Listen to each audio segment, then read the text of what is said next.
Nakakalungkot naman sapagkat mananatili na naman ako sa tindahan ng aking ama.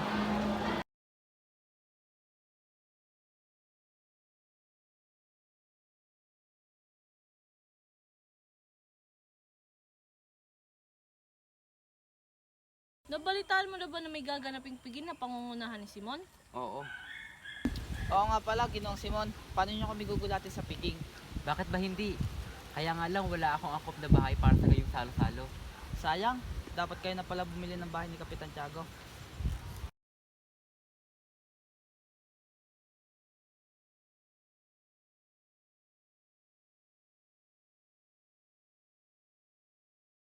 Ikakasal na daw si Paulita Gomez kay Juanito Palaez. Oo, napaswerte niya.